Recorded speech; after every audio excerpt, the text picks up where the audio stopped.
नमस्कार दोस्तों आज हम इस वीडियो में जानेंगे आसियान ऑर्गेनाइजेशंस के बारे में। आसियान ऑर्गेनाइजेशंस क्या है, इस ऑर्गेनाइजेशंस के बनने के पीछे का रीजंस क्या है। दोस्तों आज मैं आपको सभी जानकारी इस वीडियो में दूंगा, तो बने रहे हमारे साथ वीडियो के लास्ट तक। सबसे पहले हम जानेंगे आसियान क्या है और आसियान का पूरा नाम क्या है। दोस्तों आसियान का पूरा full form association of south east Asian Nations और इसका जो शॉर्ट नाम है वो आसियान है। और ये जो ऑर्गेनाइजेशन है 8 अगस्त 1967 ईस्वी में 5 ऐसे एशियन नेशंस के द्वारा, जैसे Indonesia, Malaysia, Philippines, Singapore, Thailand, इन सभी देशों के जो फॉरेन मिनिस्टर है उनके साथ बैठक के दौरान एक डॉक्यूमेंट्स पर हस्ताक्षर हुए और तभी से इनका एशियन नाम रखा गया है। और उसी डॉक्यूमेंट्स के आधार पर association of south east Asian nation का जन्म हुआ। इन डॉक्यूमेंट्स पर जिन जिन इस कंट्री के फॉरेन मिनिस्टर का साइन है उनका नाम है, जैसे इंडोनेशिया के एडम मलिक, फिलीपींस के नारकोइज आर रामोस, मलेशिया के तुन अब्दुल रजाक, सिंगापुर के एस राजरत्नम एंड थाईलैंड के थनट खोमन थे, जिनके बीच डॉक्यूमेंट्स पर हस्ताक्षर हुआ। और कुछ दिन बाद ही थाईलैंड के फॉरेन मिनिस्टर थनत खोमन को इस ऑर्गेनाइजेशन के संस्थापक पिता के रूप में सम्मान किया गया। लेकिन दोस्तों मैं आपको बताना चाहूंगा कि आसियान ऑर्गेनाइजेशन इस डेवलपिंग वर्ल्ड का सबसे सफल इंटर गवर्नमेंटल संगठन रहा है, क्योंकि आसियान ऑर्गेनाइजेशन का जो मेन उद्देश्य रहा है आर्थिक, सामाजिक, सांस्कृतिक, तकनीकी,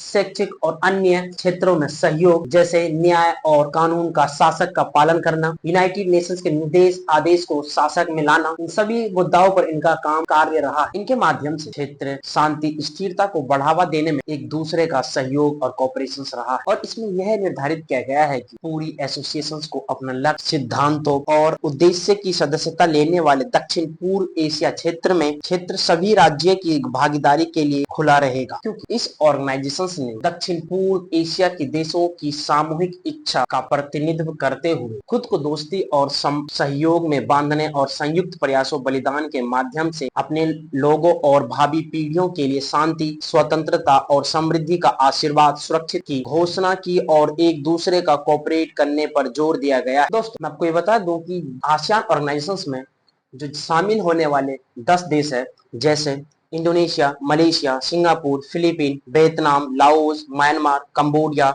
बर्नी एंड इंडोनेशिया जैसे सभी शामिल है इस ऑर्गेनाइजेशन में। और इन सभी देशों का जो मेन ऑब्जेक्टिव रहा है आसियान ऑर्गेनाइजेशन में जाने का और एक संगठन बनाने का, जैसे आसियान का मुख्य लक्ष्य संस्कृति, आर्थिक, वैज्ञानिक और प्रशासनिक मुद्दों के आधार पर राष्ट्रों की सक्रिय भागीदारी को प्रोत्साहित करना। दूसरा, इसका लक्ष्य अंतर्राष्ट्रीय राष्ट्रों और संगठनों ठोस के साथ संबंध और पारस्परिक संबंध बनाए रखना। तीसरा, शिक्षा, टेक्नोलॉजी और साइंस की फील्ड में सहयोग को बढ़ावा देना, रिसर्च, ट्रेनिंग एंड स्टडी को प्रोत्साहित करना। चौथा, कृषि, व्यापार तथा उद्योग के विकास में सहयोग देना, प्रभावी ढंग से सहयोग करना, देशों के कृषि उद्योग में सुधार करना और बढ़ावा देना। इन्हीं सब रीजंस के कारण ये सभी कंट्री एक साथ और एक ऑर्गेनाइजेशन में शामिल हुए और एक दूसरे का कोऑपरेट करते हुए हमारे ग्लोबल मार्केट, ग्लोबल इकोनॉमिक्स में इंक्रीज करती है। क्योंकि दोस्तों सबसे खतरनाक अभी जो जीडीपी है वो आसियान ऑर्गेनाइजेशन में शामिल रहा है और ये सक्सेसफुल इनकी जीडीपी बन चुकी है। दोस्तों अगर आपको ये वीडियो पसंद आए तो लाइक, सब्सक्राइब, शेयर जरूर करें। धन्यवाद।